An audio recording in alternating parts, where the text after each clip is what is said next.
Welcome everyone. I am super excited for this particular podcast. I've made sure that when I spoke to Dan Williams, who I have beside me, that he was going to be able to do this. I wanted to come down and do this myself because I've known Dan for many, many years. Dan was my customer. I was proud to say that I was supporting him in a previous life, and we built I feel, a really nice relationship, and I am honored to call Dan one of my friends. And we've had lots of deep and D&Ms at various events around the place. And you know what struck me from the very start, even I don't know if you remember, it was an ARN event, I think it was in Sydney, one of the award events where we actually were at the same table together. So bad luck to you on that one. But we had such a deep conversation right away that wasn't industry based. It was a really nice conversation about some of the things I'm passionate about. And you know, you'll hear from Dan's voice when I shut up in a minute, but he's got a very soothing voice and he's a very good listener.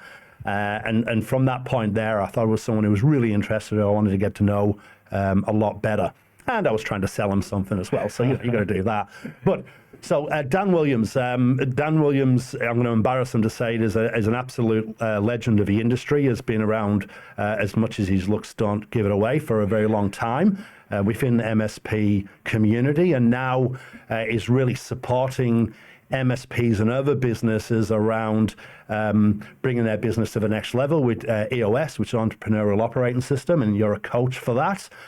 And then one of the areas that I'm really excited to talk to Dan about is Dan took the initiative and set up his own mental health awareness charity, which is called Without Fear. And I've had the pleasure of listening to Dan talk on a couple of occasions now formally around Without Fear, and was had many conversations around it informally as well. And his passion and wealth of knowledge of that is really, really powerful. So we want to talk a lot about that today and make people aware of that. So, mate, thank you very much for giving up your time. And thank you. What I'd like you to do, if you could, is give a better introduction to yourself than I've just done. Tell us a little bit about your history. Yeah, thank you. Thanks, Pete. And I've got lots of memories of those conversations together, and a couple of them started with shots of tequila. So they started with it and ended with it generally, isn't it? The book ended? Yeah. I don't remember the end often, but I'm grateful nonetheless for those conversations. And yeah, I appreciate the opportunity to be here to talk about both of those things. You know, I'm still passionate. You know, I spent over 20 years in the IT industry, majority of those in MSP land, which it became known as. Which is the name of our podcast, so very well. I saw that on the way in. Yeah. I love working with professionals, I really do. And you know, I learned so much, and one of the beautiful things about that industry is that it's a real community, and carried a lot of those relationships, you know, into my life coaching MSPs predominantly. I do work with lots of other businesses as well, but I'm pretty passionate. I've got a soft spot for those people. I often say that, you know, IT business leaders and owners are my people. So I never asked for their permission to say that, but here we are nonetheless. And, you know, and all that is sort of accumulated experience and working with people and as peers, competitors, if you like, and vendors. You know, there was a general undercurrent of people going through things, which kind of culminated to where I am at Without Fear, which I look forward to talking more about that. But, you know, we've our paths have crossed lots of times, and, you know, to be able to sit down today and talk with you, a lot of our conversations we probably didn't want people privy to. So we'll see where this goes. I just had this horrible flash then when you said about, you know, some of our conversation, like there's certain stuff that's off limits, right? There's a couple of overseas conferences. We'll park that. Yeah. And we'll talk about it when we're not recording. Yeah. So I'm interested in talking about your time as an MSP. So I'm interested to know your journey from where you started, because yours is one that, you know, you ended up as a MD of a, you know, significant MSP. But you didn't start there, right? So, and one of the other things that I think should be highlighted and is kind of unique in the industry is your tenure in that business as well. There's generally only those owners that were there as well. And I know you were, but you didn't start off as that. No, Can I didn't. you tell us that your time at PowerNet and from day one, Dan, and then where you ended, and talk a little bit about that journey? Yeah, it's funny that day one is etched in my mind forever. So I look forward to telling you that bit. Pardon me. So, in high school, I wasn't really sure what I wanted to do, and late '90s, IT was this thing, and I was right into grunge music, probably more than being at school, and Soundgarden, Nirvana, and the like were a prominent fixture in my life, and then occasionally I'd go to school. Yeah.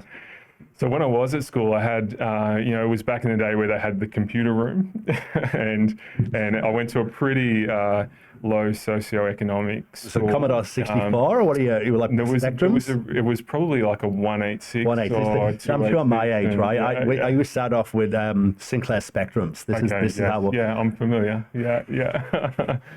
Yeah, and so it was a little bit more advanced than that, only a little bit though.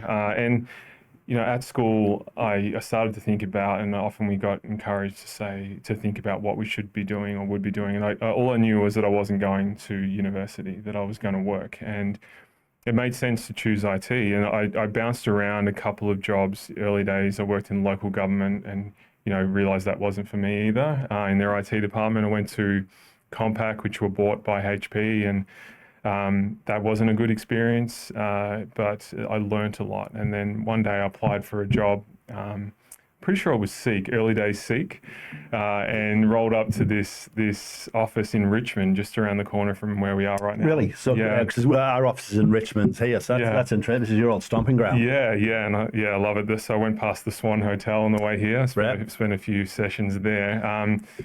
And then, so long story short, on the sort of preamble, I applied for a job at PowerNet and started working there. And there were three of us. And in the whole business at that point? Yeah. Wow. Yeah. And so there were some people that I kind of worked there. Like they would show up every now and then. I think one of the guys, he worked with us and then worked at the video shop back when they were a thing. So it was a bit of a casual workforce, but, I was thrown in the deep end. I played football at the time as well, and the founder, Jacob Olsen, the founder Shout of out to Jacob. Yeah. So, a legend, a genuine legend of the industry. Very much. And he basically said, when can you start? And the day before, so the Saturday actually before starting, I broke my ankle playing football. And I went to the hospital. I don't think I've ever told this story before. I went to the hospital, and they said, "Oh yeah, no problem. It's broken. It's clean. We're able to sort it out. Just go and get you fitted for a cast." And I said, "I can't have a cast on my ankle. I'm starting a new job." And so I literally turned up first day with a moon boot on. And before I'd even set foot in the place, Jacob basically said, "Here's where the job that needs to be done. Off you go." So it was almost a week before I actually entered the office. So you're hobbling around doing IT. How old were you at this point? 21. Right. Yeah. So you are raw. Yeah. And so, it's when I tell that story, it just reminds me of just how in demand those services were back then. And back then I think you were called a system integrator, I think.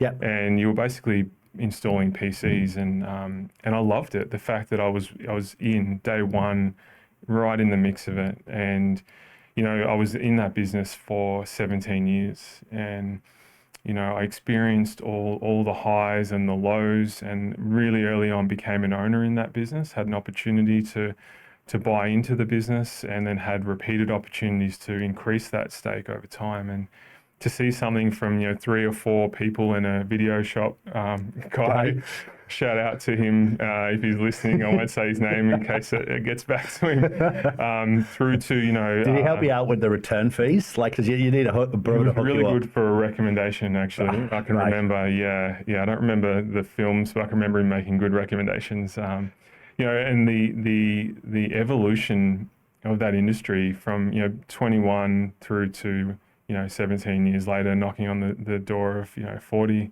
leaving that business we grew from 3 or 4 people to nearly 100 people. It's amazing. Several mergers and acquisitions, from questionable income through to significant income as a business. And you know, the rise of the MSP was one of the most impactful times in that business. Well, it's an interesting point as you say that, right? Because when I think about your tenure there, it really aligns up with that rise of the MSP. So, you know, your time from 21-year-old system integrator or, you know, tech on site through to MD and you leaving the business, it very much goes with the maturity of MSPs. I had a business, you know, mid 2000s, which was voice and data at the time. But when I look back, we were an MSP. We just didn't have a name for it, right? We just started organically. Well, we'll do some computers and do the phone system. And when you look back now, it's like, oh, that was the classic MSP. Yeah. So what have you seen over that time, right? From that day one, what was that evolution? Were there any key points? Well, when did you actually start to call yourselves an MSP? Yeah, I can't remember exactly when that happened, but I can remember the series of events that sort of led to it.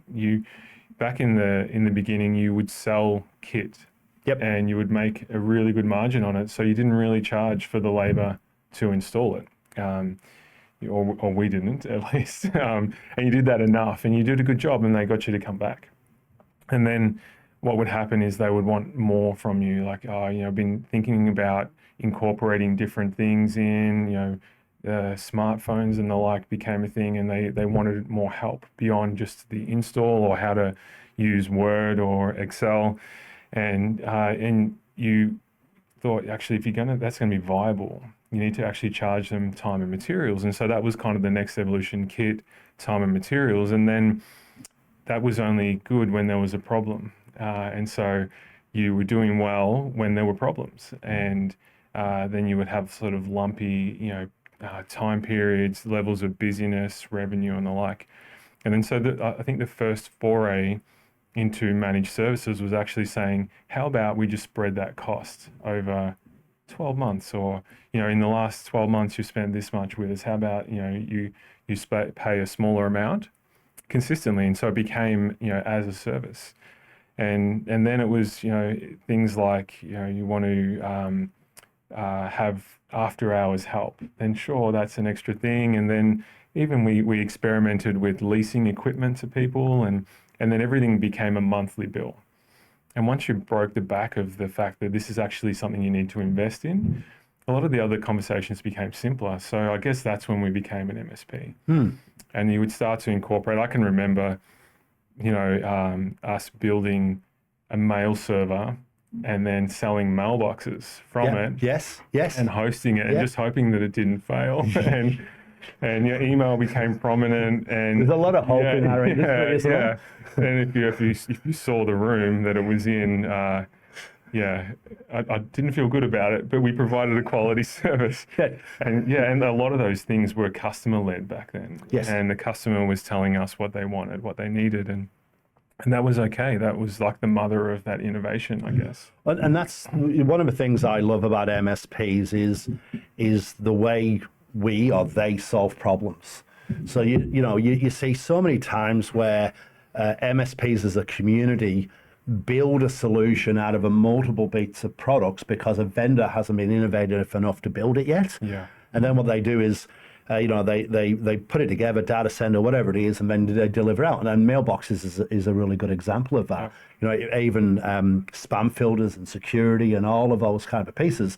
It started off as a kind of shared solution and then was dropped down. And now, ironically, it's kind of going back the same way and going back to more of a SaaS multi-tenanted solution. Yeah. Tell me, there was a comment there which I think's good for all MSPs around how you phrased or positioned the managed services to your customers. And, you know, I'm sure there's a lot of MSPs out there who are grappling with that natural growth from break fix through to a full managed service agreement. And bear with me because there's a couple of conversations here, and there's one around recurring revenue and the importance of that, which is tied in. Yeah. But I think it's good to talk about positioning the overall cost of a managed services, which looks dearer on a monthly scenario.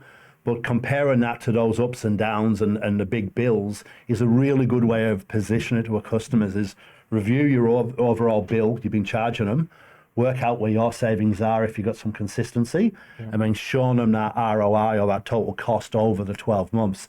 And you guys saw some success in that? Yeah, definitely. And that's when you started to, on the other side of proving that to businesses and getting uptake on that, your confidence built that it was like genuinely representing value to the client. And then they would see that you're hiring, you're proactively upskilling, you're improving your service based off the fact that you've got a predictable income as well. If it's not predictable and you're just surviving, month to month, and you can't afford to do those things. And so then the conversation just improves. So it goes from just spreading a cost, predictability of cost, to actually the value that has become possible off the back of them making that investment in you, and you're reinvesting back into them.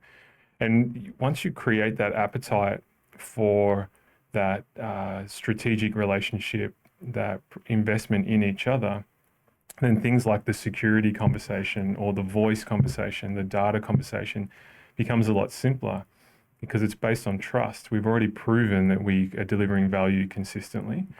You've helped our business to grow and for us to be able to invest in ourselves. So when I bring something to you, I'm no longer requiring you to lead me. I'm leading you. And that's when you arrive at that place, it feels good. And it's no longer a technology or an IT conversation. It's a business and it's a peer conversation. Yeah, absolutely brilliant. I think there's a really good point there about that symbiotic relationship between the MSP and the end customer. And it's the same as between an MSP and a vendor, right? Is that if all you want to do is have a win and get the cheapest price possible, and for end customers, a lot of them are out there, right, trying to squeeze down. The reality is, we need to be successful together. We need to build a relationship together where I can make enough money to do what we need to do and expand my business and add specialists in, and you need to get a reasonable service. But if it's all one way and you're just squeezing us down on price, and I think it's important for MSPs to have that line and say, look, guys, this is what we do for you. But if I go out of business, or I can't afford to put on the right tech to support you, you're going to lose in the long term. So finding those partners that understand partnerships, and working with them, and really with vendors as well. Your relationship with a vendor should not be transactional.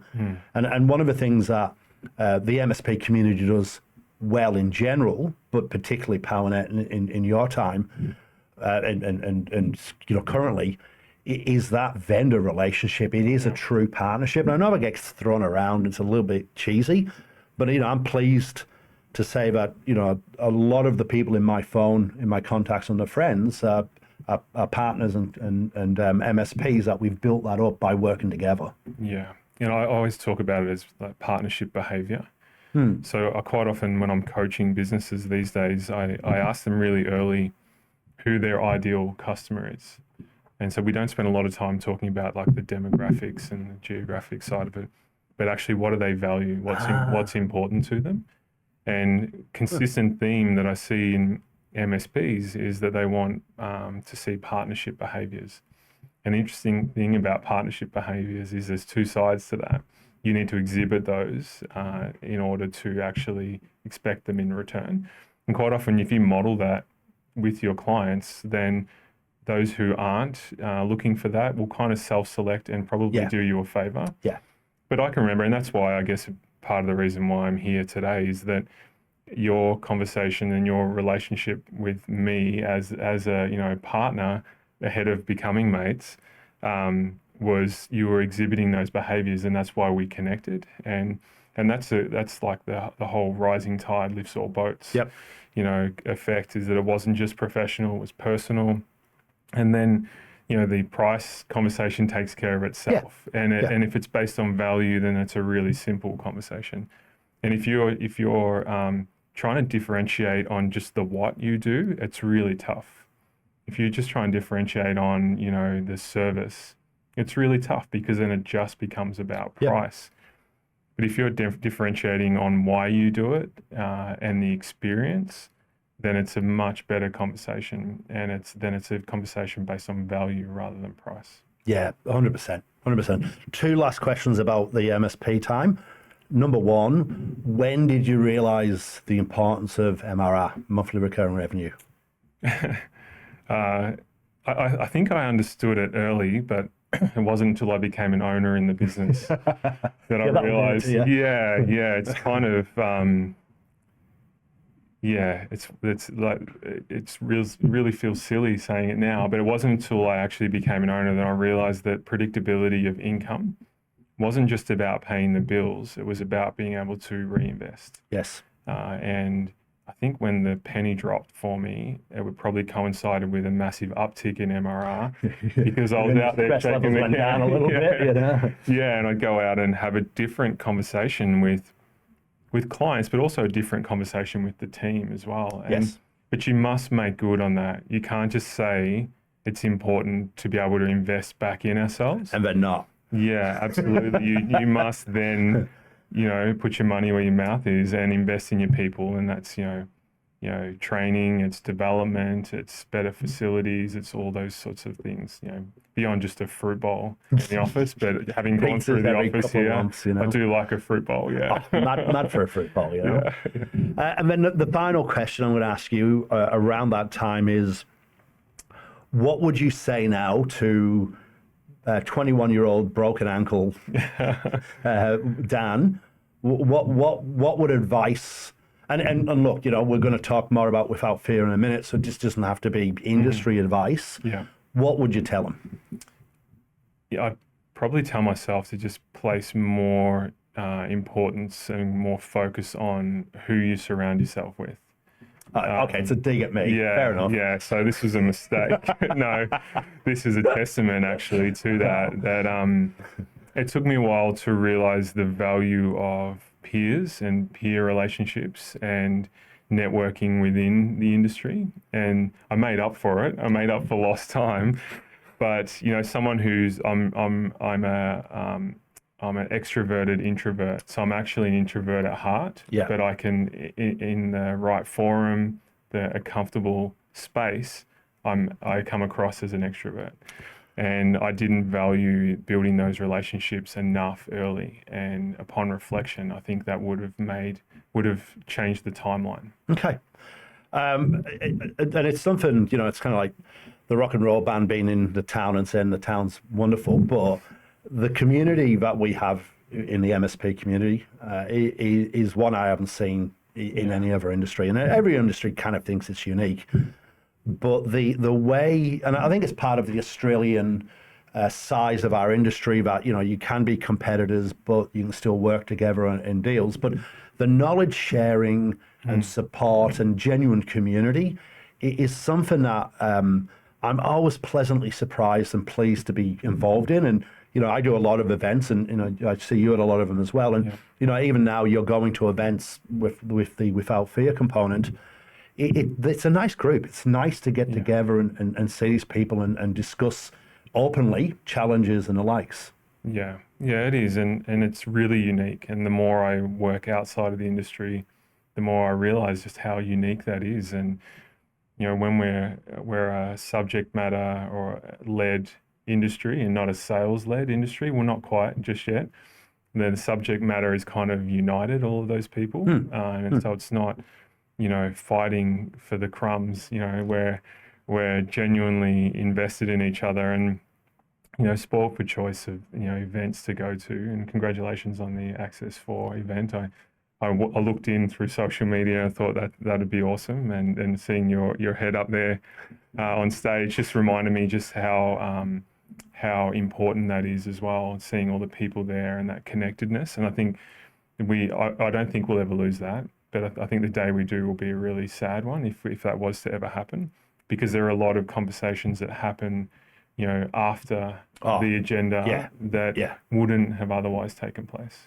A lot of mergers and acquisitions come out of those events as well, right? People get bigger and better together. Yeah. And look, I think that advice you'd give Hopalong, the 21-year-old with broken ankle, I think that's brilliant advice to anyone out there is look at your community that's supportive, get to events, particularly the Access 4 events, and build that, network, right? I know it's a bit corny, and you believe it or not, I'm exactly the same, right? I'm an introverted extrovert, and networking, you would strike fear into my heart, like it would, little part of my soul would die.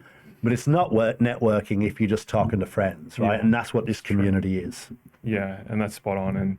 And the knowing that and embracing that is really important, because you'll look around the room, and in the industry, it's probably, we've just described the majority of the people at those events. Yeah, totally. Okay, so I want to talk a little bit about EOS.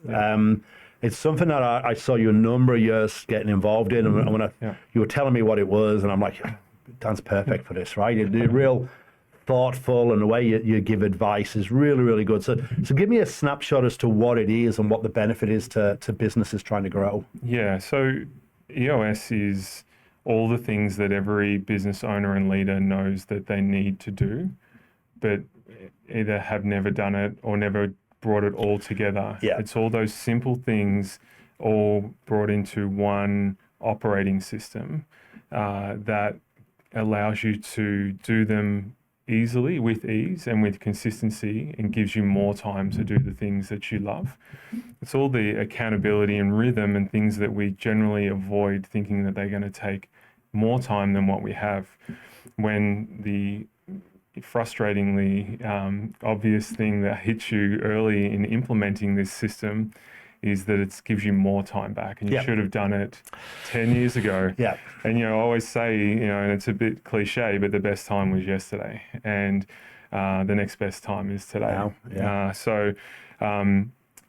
It's an operating system that is kind of been pulled from all the different, the legends like Jim Collins and Good to Great, for example, and Pat Lencioni and The 5 Dysfunctions of a Team. They're great books.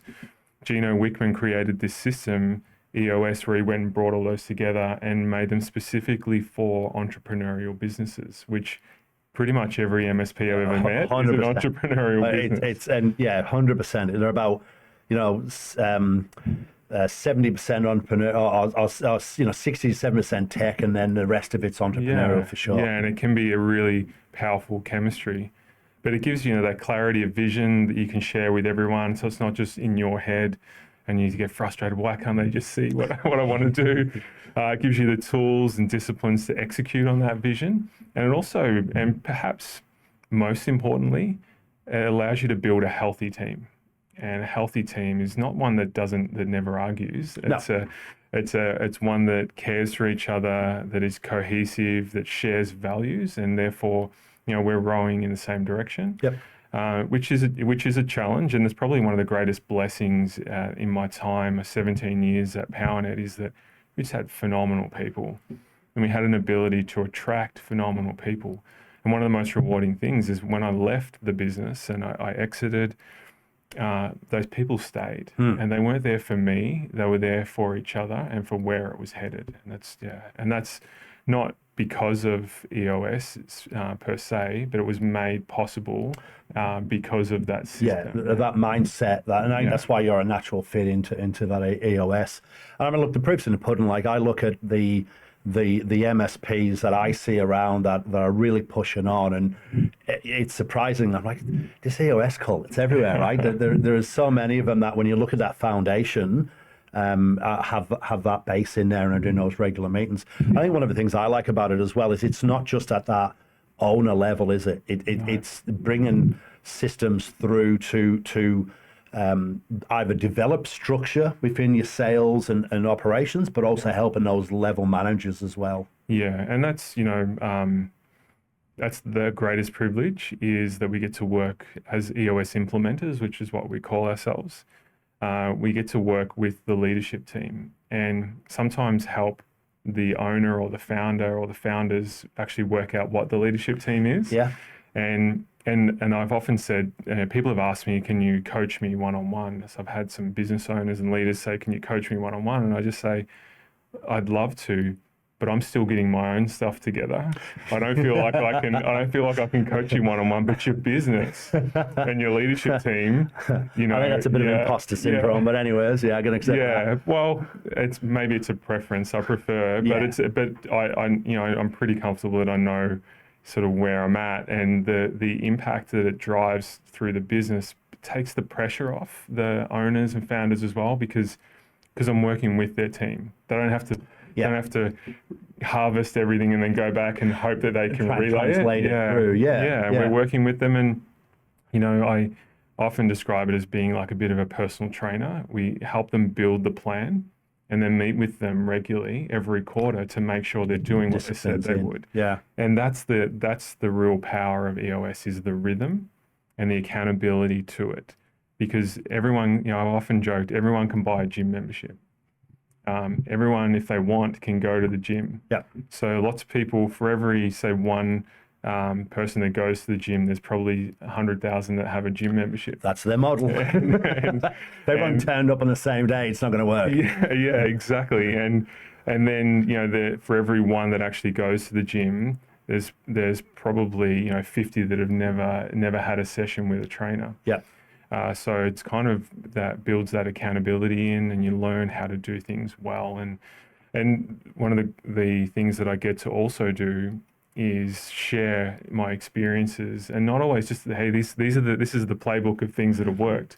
I don't actually do that. I usually say, here's all the things that haven't worked. Well, the learning in that is super valuable, right? Is having that slingshot of things that haven't worked, and we tried this, and these were my experiences. Yeah. I think, ego's an interesting thing when you're a facilitator, right? Trying not to be, it's like emceeing a wedding. Yeah. Right? It's not about you. Yeah.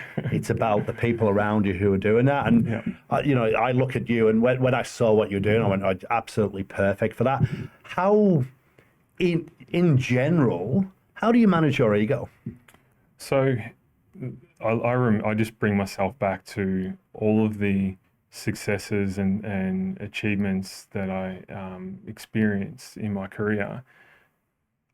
Who was I surrounded with at that time? And there was really none of it was ever like on my own. I was surrounding myself with the right people. And so I keep my ego in check by placing myself at the table with those people that are in the room. And I think of myself as one of those people that are around them. And I know my role. And, I also know that if you give everyone, there's an old saying that anyone can buy paint. It doesn't make you an artist. And you can't just show up with the easel and the palette and all the colors and then just expect people to paint a masterpiece. And also, you can't expect them to paint exactly what's in your head. So I'm teaching them how to paint as best I can. But what they produce is what they produce. Yeah. And it's for them. Yeah. And I think if we just acknowledge that, and I quite often find myself where there'll be a conversation about something that I know I've heard that conversation 100 times. If I go to interject, I say to myself, am I doing that for me, or am I doing that for them? Yeah. Because if it's for me, I keep my mouth shut. Shut up. Yeah. But if it's for them, and I think I'm going to stop them hurting themselves, then I do it. And I've had, some businesses work with me over the years that have called me. I've got the call, and they've said, Dan, we're going to discontinue working with you because you don't do enough, you don't say enough. And I'll just say, that's a great call. That's a great call, because, we had a misalignment. And maybe that's just a story I tell myself. Yeah. It's a good story, because I'm all in. Yeah. But it's really important, right? Your role really should be like a good umpire or a good referee. Yeah. There should be an afterthought where you go, oh, geez, we didn't hear from the referee much, right? Because if you're managing the game properly and letting it flow, then it runs really well. Yeah, and I've had some sessions where we always conclude and get feedback, and people rate the session out of 10. And someone said, this was a couple of years ago, oh, that was a 10. You facilitated so well today. That was absolutely a 10. And I thought to myself, you know what? I hardly said a word. I welcomed you here. I said what the agenda was, and I kept the ball moving. But most of the time, I was just sitting back watching people's body language. I'll ask the odd question to keep us on track. Yep. But I think if you can help people to arrive there themselves, then it's going to actually last. It's a lot more bought in, isn't it? Yeah. Yeah. Amazing. So, really excited to talk about Without Fear. It's something that, mental health, something I've struggled with, and I'm quite open about my challenges and trying to work through that.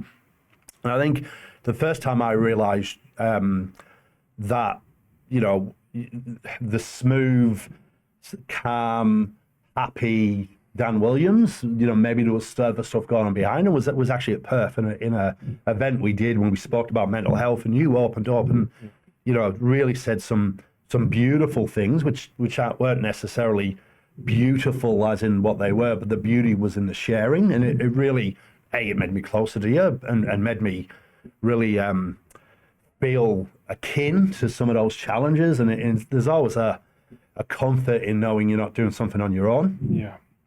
But then I saw the passion in you around this, and I'm in awe of what you've done around Without Fear. The way you speak about it is really inspiring. So I'd love to hear about your journey to it, what Without Fear is, and what you're hoping to achieve through it.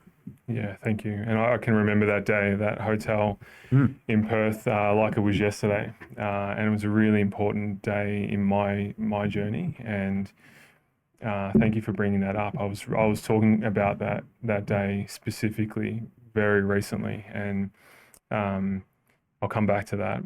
I was always knew that there was something a little bit off personally, and I never really sought answers. I never did any self work. I didn't go inwards looking for answers. I was generally just go with whatever people said. Whether I was an anxious child or not, I came across as a shit, and I was, you can edit that out if you like. No. I'm laughing about just flashback to all these people saying that to me. You know what I mean? Yeah. And I used to get told that it was a short temper or whatever, but it was anxiety. And a lazy teenager. It was actually, I was a depressed teenager, and I'm not sure that Kurt Cobain's music helped me a lot with that, but I still listen to it today and I'm okay. Yeah. And then kind of like I talked about before, stumbled into the IT industry off the back of like that wave. Grateful for that stumble. Literally with a broken ankle. Yeah, and we had stairs. So if you listen to this, Jacob, you'll remember those stairs. It was unaddressed, and I came to a realization as recently as last week that's actually why I stopped playing football, and I never really acknowledged that, because I stopped playing football at 26, so I probably had 10 years or so left. My body wouldn't have held up. Yeah, I mean, 10, sure. Yeah. And when I see people older than me playing today, I think, wow, okay. And a lot of it was there the whole time. And it wasn't until I had a significant life event, I'll call it, that made me realize it was a few months before that meeting in Perth that I had been struggling for a long time. And I started to then lift my eyes, and I looked around the industry, the IT industry specifically, and I'd had conversations with my business partners, with my team members, and it was like suddenly the lights went on in the nightclub, and I didn't like what I saw, and not in the funny way, like, you tell that story. Yeah. But I thought I have to do something about this, and I really didn't know what I could do.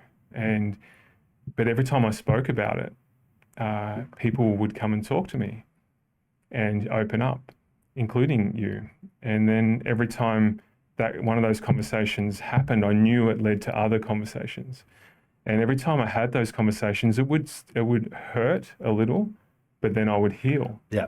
And I healed more and more every time I had those conversations. And then, Without Fear was a realization just over 12 months ago that I needed to stop just talking about it, and I needed to start to be deliberate with the action. And So it's a certified social enterprise without fear, and we exist with the goal to help people to live without the fear that stops them speaking up.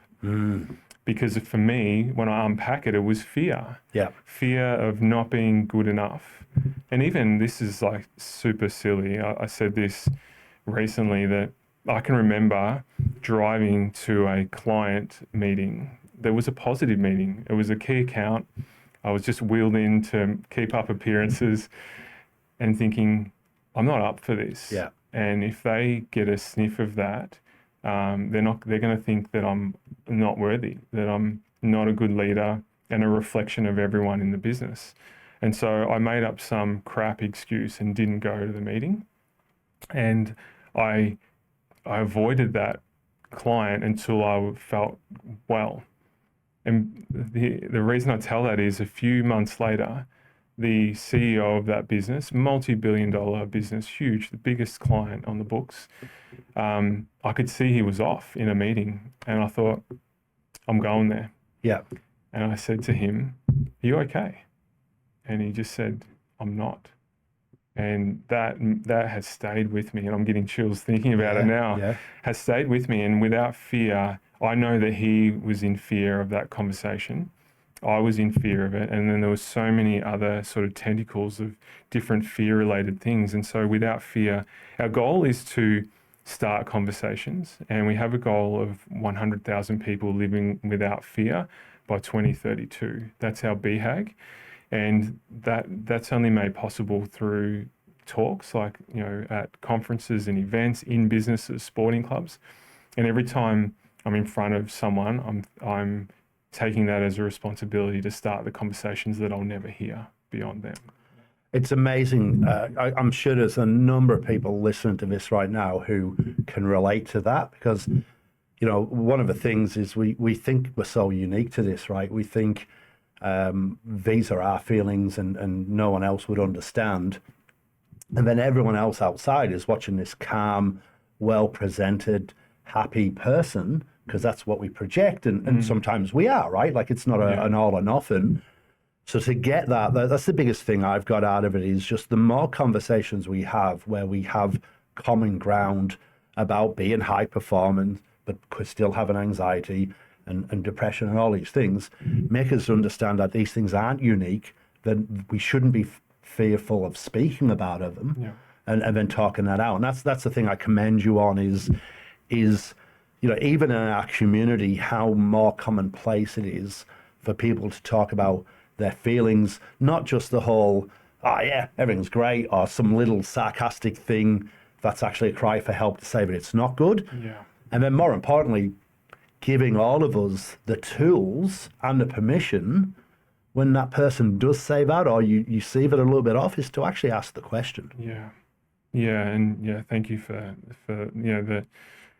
sharing. And that's really what drives this for me, is that that one conversation. And I did 10 talks last year in the last 12 months. I did 10 talks, and I would have cried 5 times. Well, you caught me a little bit earlier. And that's okay.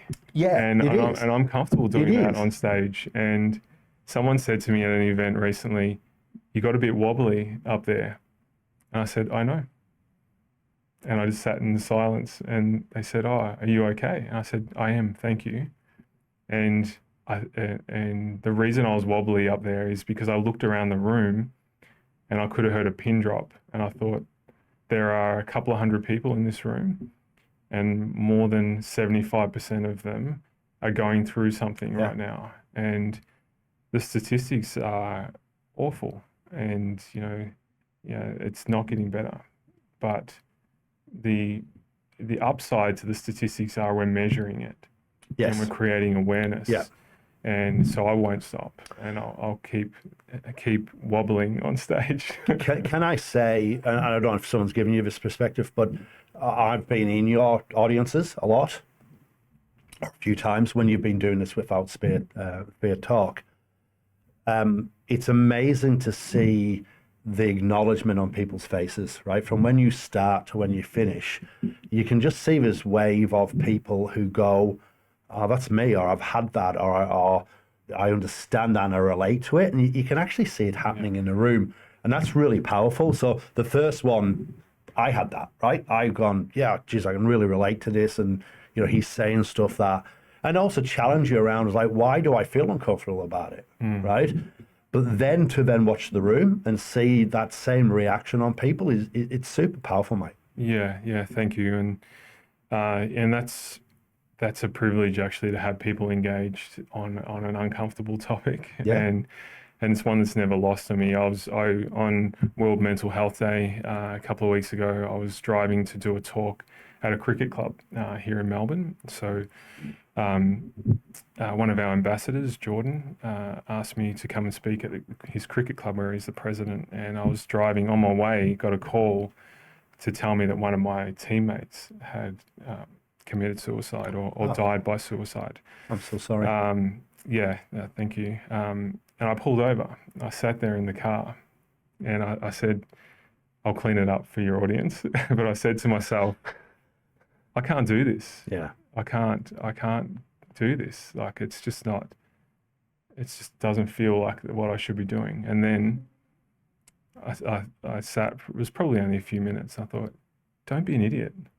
This is exactly why you're doing this. And that person, former teammate, larger than life, hugely successful, bubbly personality, bit annoying, but in a loving sort of way. Legend of a footballer as well. And I went, and it was the most powerful talk that I've ever done.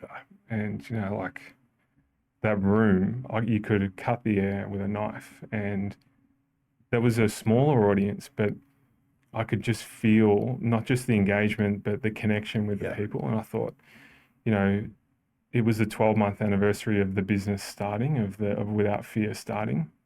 And it was just like, instead of being just a reflection on 12 months of the things that we have done and achieved, it was actually, let's launch into the next 12 months. Let's go hard.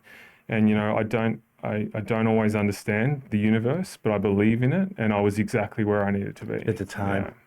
And it's powerful to be able to take those terrible situations and try and do some good. And I'm always just dismayed about how many connections we have as people to or individuals to people we've lost to suicide. And I, in my time in the industry, I've lost a number of them, of staff who work for me or people we know. And, you go through all of those emotions around, sadness and frustration and anger and guilt that they couldn't talk to you. And, anything we can do to have people, give people the tools to be able to process what they're going through and understand that, nothing's ever as good as it seems and nothing's ever as bad as it seems.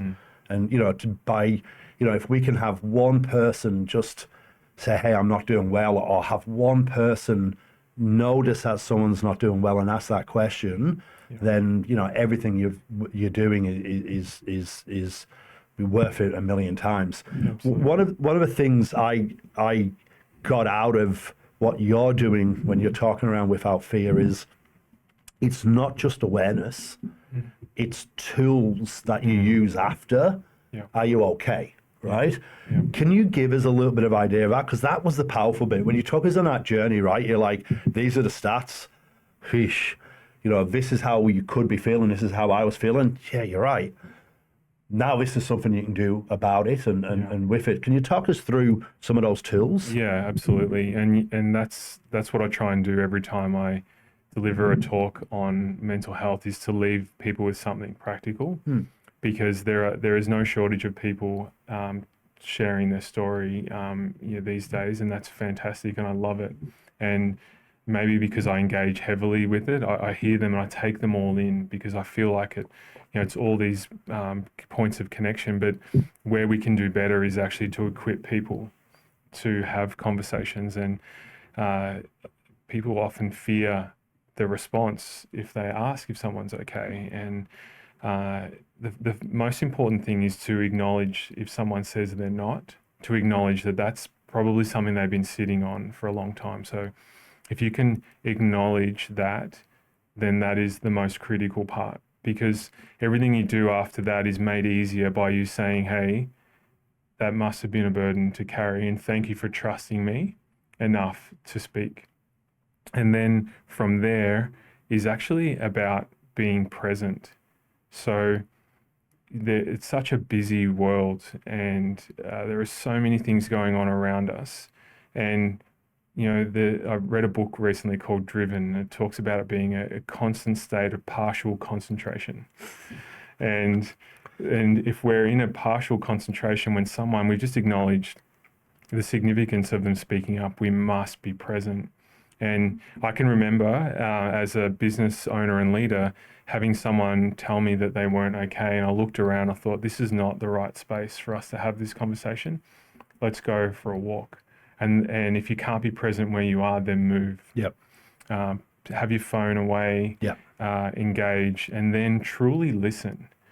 And I coach junior football, and so I've just had 12 months in trying to coach people on a sport, but actually just trying to teach them to listen. and so we won the grand final, but I don't know whether they actually are better listeners or not. Well, congratulations on that, thank at least. you. But I say, 2 ears, one mouth. And what I need you to do right now is to use your 2 ears. And that's what you need to do, and to listen and not say anything. In fact, you can get drawn into a human response of comparing suffering. Yeah. And when someone says, I'm not okay, and I haven't been for a while, I've been sad or down or off or disinterested, and you say, yeah, me too, you've just reduced what they're going through. So you just need to listen. No diagnosis. That was a really big point for me, right? It's because your instinct could be to try and relate, but you're diminishing that big impact. So just listen, be present and listen. Yeah, absolutely. And if you can't relate, then the pressure's off, because you don't have to. I've had lots of people, I could say 100% of the time, when I've delivered a talk, there's been someone who's come up to me and said, oh, look, I've never experienced any of that, but thank you, that was a great talk. I've never experienced any of it. And I'm like, awesome. Yeah. Thank you. You've got these tools now. And the last part, after you've listened and you've avoided diagnosing or comparing suffering or saying, yeah, me too, you've just genuinely listened, is to say, hey, what's happening now? Have you considered talking to a doctor? Or have you spoken to your partner about this, or your kids, or whoever? And is it okay if I check in on you next week? And do it. Yes. And that's all that the other person really needs. And if you stumble the acknowledgement, that's fine. If the space isn't exactly right, or you felt a little bit distracted, that's okay also. But you must listen. And you must listen with authenticity, and then just get clear on the next steps. And whenever I make that commitment to someone, I put it in my calendar. Yep. Check in on Pete. Which you should do every couple of weeks, by the way. Just check in on Pete. I will. I'll put a recurring reminder in there now. And jokes aside, I never miss those. And if I do, I make up for it. And I've had lots of conversations that I had no idea where they were going to go, but I took the pressure off myself to actually navigate it, to just listen, and then to make sure that they knew what they were doing next. And I'm able to share personal experience. I'm able to say, I've been there, I've done that, here's what I did, but I don't. Yeah. I tell my story if I'm invited to, and let people connect. But then that I'm not okay conversation, I'm pretty comfortable with navigating that. And ultimately, if someone listening to this picks up on just elements of that, then that would make me incredibly happy. But it doesn't need to be like a checklist in your mind that you have to bounce through. Yeah. Look, and I can tell you now what people have, because I have, right? And the big ones for me is, don't, if you do relate, it's not about you. Listen, don't, oh yeah, me too, and yada yada, because it's something that I do as well. And the other one, because I do it a lot, is a joke. Yeah. And that was one I took away from it. As you said, is that don't make a joke. Don't try and be to bring some lightness to it. This is an important thing, and it is a serious thing. And so to try and stay away from that. And I took those.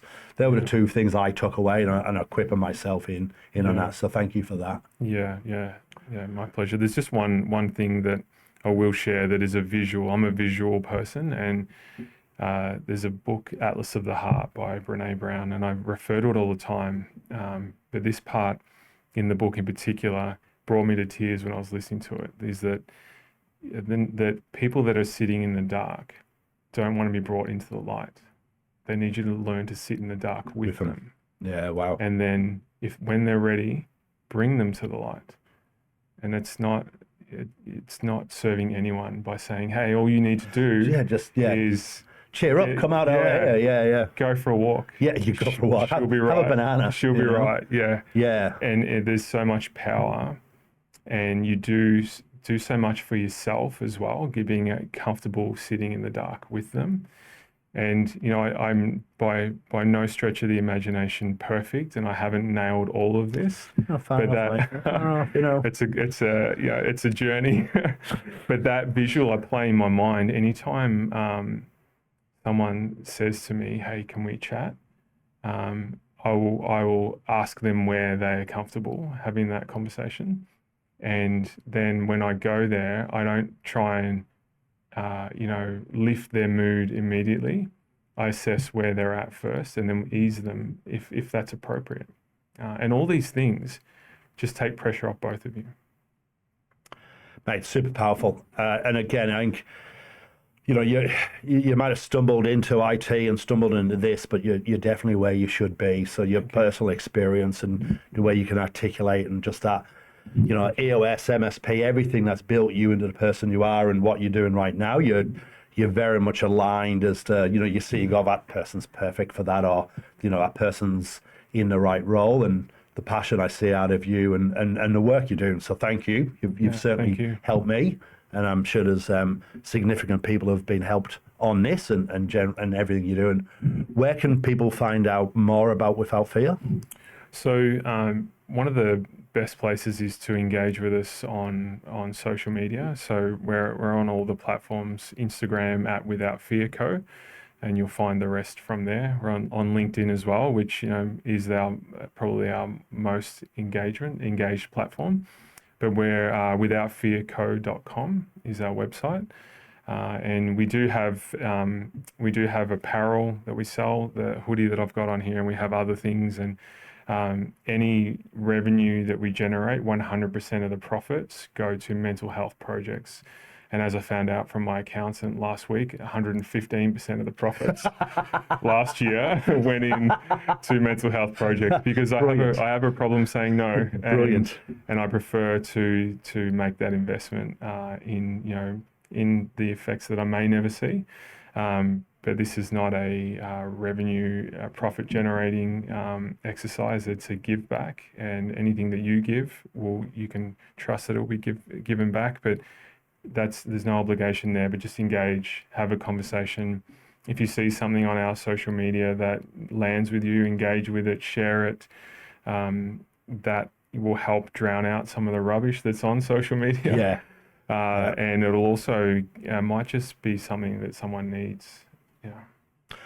Brilliant. And we will put all those links into the header for this, so they'll be all connected on. If anyone wants to reach out to you directly in relation to EOS or anything in general, where we find you? Yeah, so I've got a bit of a catch-all site, which is danwilliams.coach. But you can, I'm happy for people to email me as well. So it's dw@independenteq.com.au, which is a bit of a mouthful, but you'll find me.